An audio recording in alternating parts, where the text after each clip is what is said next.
No vídeo de hoje queremos falar sobre pessoas que infelizmente nos deixaram recentemente. Cada uma delas fez um grande trabalho em sua área e deixou marcas importantes para a sociedade. Prestamos nossas condolências às famílias e lembramos com respeito a contribuição de cada um. Agora, vamos começar o nosso vídeo.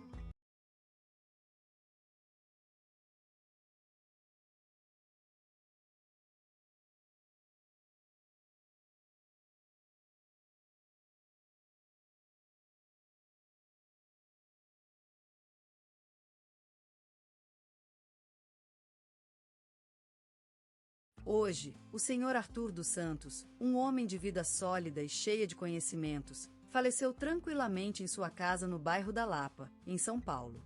Ele nasceu na vila de Santa Esperança, no interior de Minas Gerais, filho de humildes camponeses que o dedicaram à vida acadêmica e de serviço.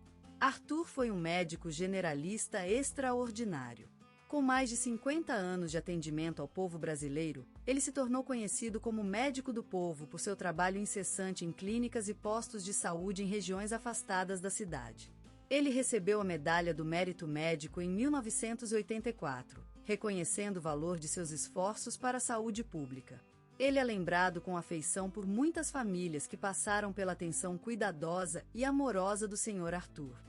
Ele foi um médico que nunca se contentou em simplesmente curar os corpos de seus pacientes. Ele curava almas, liderando conversas profundas sobre o bem-estar psicológico dos seus pacientes e oferecendo conselhos valiosos. Arthur foi *start Iro de uma família amorosa. Ele e sua esposa, Maria Clara, compartilharam mais de 50 anos juntos, criando 4 filhos que se tornaram professores, médicos e engenheiros em diferentes partes do mundo. Eles viveram uma vida feliz na casa do velho bairro da Lapa, onde Arthur cultivava sua horta e escrevia poesia sobre suas flores favoritas. No entanto, a vida não foi sempre fácil para o Sr. Arthur. Em 2012, ele perdeu sua querida esposa Maria Clara em um acidente de carro trágico. Ele lutou contra a dor e a solidão, mas nunca abandonou sua missão de curar os outros. Além de seu trabalho como médico, Arthur também era apaixonado por jardinagem. Ele era conhecido por sua magia na horta e sua habilidade em criar flores exóticas. Seu jardim foi a alegria de todos os que passavam pela rua. Arthur recebeu o Prêmio Machado de Assis em 2018, em reconhecimento aos seus anos de serviço à comunidade. Ele também foi agraciado com a Ordem do Mérito Cultural por seu trabalho inovador na área da saúde pública e sua dedicação às artes. A rádio local falou da vida e legado do Sr. Arthur, e o jornal local escreveu um obituário comovente que ressaltava a longa vida e contribuições do Sr. Arthur para a comunidade de São Paulo. No seu último momento, ele foi lembrado como um médico carinhoso, um pai amoroso e um ídolo da comunidade. Seu olhar acolhedor e sua voz calma foram os últimos gestos que suas filhas e netos receberam dele.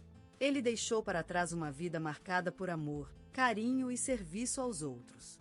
Ele será lembrado como um homem que se dedicou ao melhor de si mesmo, sempre em busca de maneiras de ajudar seus pacientes e sua comunidade. Seu quarto da casa na Rua das Flores, cheio de livros antigos e objetos de suas experiências de vida, é um testemunho eterno do legado dele que viverá para sempre nos corações dos que o amaram. Ela faleceu ontem. Era doutora Maria do Carmo Oliveira, professora aposentada e escritora. Nasceu em uma pequena vila mineira chamada Vale Verde, onde os olhos verdes das florestas a seguiam para sempre. Ela nasceu na casa de seus avós, onde sempre se contavam histórias de fadas e bruxas. Aos 8 anos, descobriu que tinha um talento especial para a educação, ao ensinar sua irmã menor a ler antes mesmo da escola começar. Ela estudou na Universidade Federal de Ouro Preto, onde se tornou uma das alunas mais brilhantes e respeitadas em sua turma. Seu sonho era ensinar crianças carentes, e assim, ela dedica-se a isso por mais de 50 anos, tendo recebido a Ordem do Mérito Educacional em 2015 por sua brilhante carreira. Ela construiu escolas em comunidades rurais e ajudou muitos alunos que se sentiam esquecidos pela sociedade. Em 2009, ela fundou um programa de leitura voluntária chamado Ler com Amor para crianças que viviam em abrigos e escolas públicas. Ao longo de sua vida, ela perdeu muito. o marido, em um acidente de ônibus, e seu filho, em um acidente de carro. Mas ela continuou forte, ensinando seus alunos a valorizar cada dia e a cuidar uns com os outros. Ela era também uma escritora talentosa, publicando 5 livros de poesia e 2 romances históricos sobre a vida no sertão mineiro. Seu último romance, Chuva na Serra, foi lançado póstumamente e já se tornou um clássico da literatura brasileira. Ela tinha hábitos simples mas marcantes. Toava violão à meia-noite, bebia chá com hortênsias frescas e lia livros sobre mitologia grega em sua varanda. Ela também amava colher frutas e ervas no quintal, onde tinha um pequeno orquidário que a acompanhará por toda a vida. Seu nome foi citado no telejornal da Globo às 8 horas da manhã e o programa da Rádio Nacional dedicou-lhe uma sessão inteira de sua emissão. O jornal Correio da Manhã também publicou um artigo comemorativo, chamado Maria do Carmo, a Sagrada Professora. Ela foi lembrada na comunidade como alguém que sempre cuidava de outras pessoas. Sua casa era um espaço amado por todos, com toalhas de crochê no sofá, potes de goiabada na despensa e cadernos gastos de receitas no escritório. Seu quarto tinha uma cama grande e macia, com cortinas verdes que se assemelhavam às florestas da sua terra natal. Maria do Carmo Oliveira será sempre lembrada como um sol brilhante na vida de muitas pessoas. Seu legado viverá para sempre através dos alunos que ensinou, as histórias que escreveu e a forte presença que deixou no mundo. Ela ficará sempre presente, como um cheiro de ervas secas no ar da manhã, uma orquídea branca em florescência ou uma canção tocada em violão na casa da rua. A vida de Fernanda Montenegro é, em si mesma, uma peça teatral cheia de paixões, sonhos e desafios. Sua carreira, um eloquente testemunho do poder da arte e da perseverança. Aos olhos de muitos, Fernanda era mais do que apenas uma atriz. Era uma encarnação viva da emoção brasileira, uma mulher capaz de transformar seus sentimentos no palco, fazendo com que o público vibrasse ao seu lado. Em cena, ela era a brilhante luz do centro do teatro, a saga eterna da vida e dos sentimentos humanos. Cada movimento de sua mão, cada modulação de sua voz, era uma página adicionada ao seu imprescindível romance biográfico. O teatro, o cinema, a televisão, todos eram palcos para Fernanda Montenegro desempenhar um papel semelhante, despertar emoções e levantar as almas de um país que, muitas vezes, buscava solução para suas dificuldades através do poder da arte. A sensibilidade de Fernanda era sua marca registrada, sua virtude mais valiosa. Era capaz de se transformar em qualquer personagem, de se imersa em situações e sentimentos que a própria nunca havia vivido. E era nessa habilidade que encontrava sua força. Como uma flor resiliente que surge da areia do Maracanãzinho, Fernanda Montenegro emergiu do meio do caos e da dificuldade, provando ser a mulher mais versátil, mais sensível e mais capaz de viver o que ela interpretava. Ao longo das décadas, Fernanda conquistou a admiração do Brasil e do mundo, sendo reconhecida com prêmios em todo o globo. Mas seu maior tesouro não estava em troféus e premiações. Era na capacidade de tocar as cordas do coração das pessoas, de se tornar um símbolo da força e da perseverança brasileira. A presença imponente e a entrega total à arte transformaram Fernanda Montenegro em um verdadeiro patrimônio cultural nacional, um legado que vive no coração dos brasileiros, como o canto do passarinho nas matas da Tijuca ou a melodia da bateria em um samba no Rio. E hoje, quando o Brasil se lembra de Fernanda Montenegro, é como se ouvisse novamente a risadinha de uma criança em uma tarde de verão no Jardim América, ou se olhasse pela janela da Avenida Paulista enquanto as nuvens se movem sobre o céu de São Paulo. Lembrando-se que a vida é um teatro, Fernanda Montenegro foi uma das maiores atrizes do palco brasileiro. A vida de Fernanda Montenegro, uma mulher inataemente brasileira, surgiu no coração do Rio de Janeiro, onde o mar e as montanhas desenharam seu destino. Em um bairro humilde, de ruas movimentadas e vibrantes como ela mesma, nasceu a atriz que transformou a cena teatral brasileira em sua imagem e semelhança. Ela nasceu filha única de pais simples, que vindos da terra lusitana trouxeram consigo a força e o fogo da cultura portuguesa.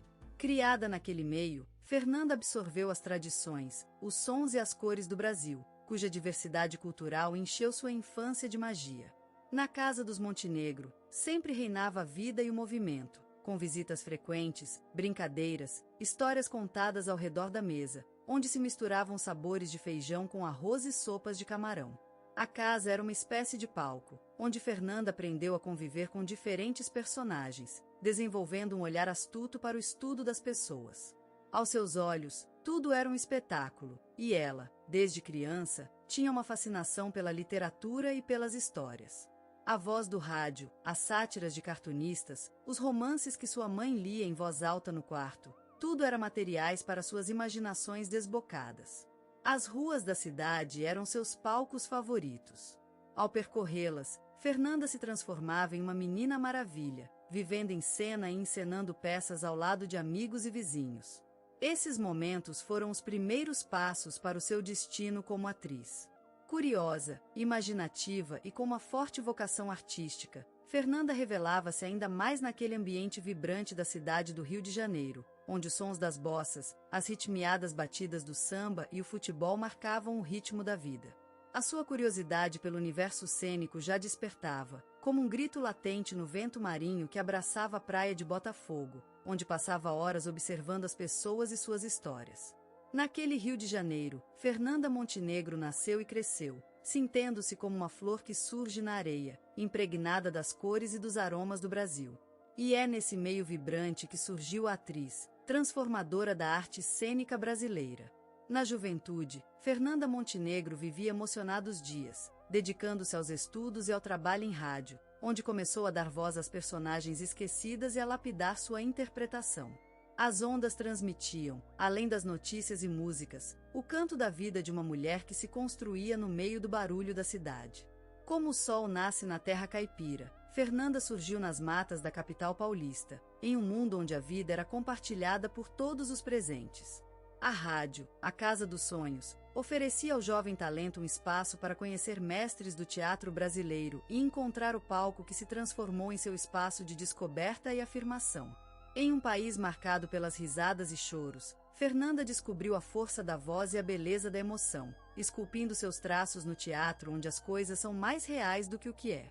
A luz das lâmpadas guiou seu caminho, enquanto ela encontrava sua própria cor, entre os toques de violão e os gritos do futebol. Dos dias de sol e chuva da vida, Fernanda teve que enfrentar dificuldades financeiras e preconceitos. No entanto, sua determinação e paixão pela arte a guiaram até os primeiros grandes papéis, que a projetaram como promessa de talento raro, em meio às ruas do centro de São Paulo. No teatro, ela encontrou seu espaço, onde as pessoas não são apenas espectadores, mas participantes de um mundo que se transforma com cada palavra falada, cada movimento realizado. E foi neste cenário que Fernanda encontrou a liberdade de expressão, onde a vida se torna arte e vice-versa, em uma interação constante com o público que a acompanha. Aos anos, Fernanda Montenegro continuou crescendo como artista, sendo reconhecida por sua dedicação e amor pelas artes cênicas brasileiras. Seu nome se consagraria no meio do espetáculo, enquanto a memória de seu trabalho e dedicação aos palcos continuam vivas nas mentes das pessoas até os dias atuais. A vida de Fernanda Montenegro é um retrato vivo do teatro brasileiro, marcado pela força da interpretação e pelo amor pelas artes cênicas. Sua história é uma memória viva dos sonhos que se tornaram realidade, em meio aos golpes de Maracás e às risadas desse país tão especial que é o Brasil. Nas sombras dos palcos e telhados de São Paulo, surgiu uma criatura encantadora, cujo rosto se transformava em um espelho capaz de refletir a alma da humanidade. Fernanda Montenegro nasceu como um sonho, uma promessa que o tempo não conseguiu desmantelar.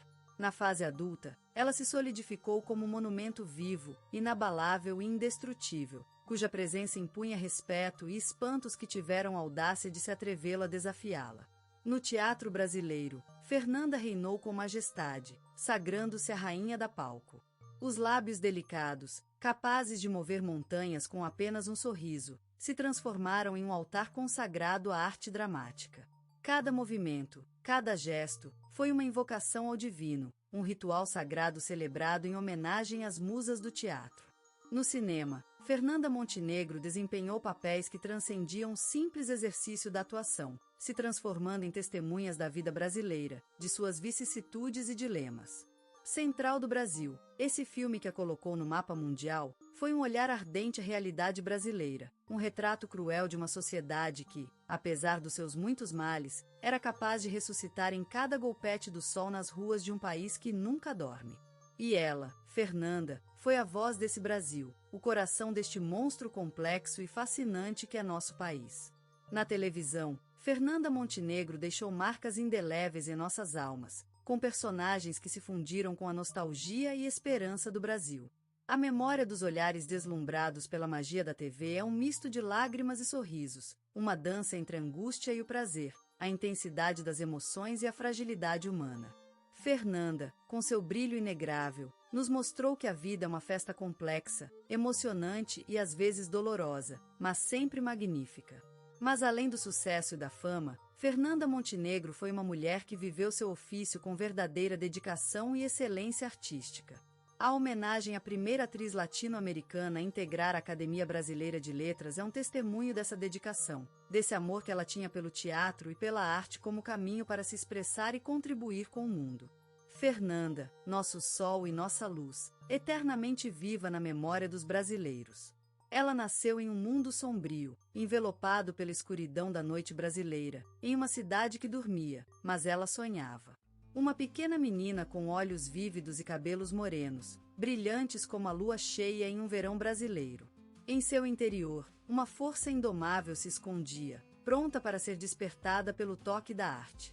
A infância de Fernanda foi marcada pela música e pelos livros, abracados como tesouros na casa do avô, onde as coisas eram sábias e o tempo parecia parar.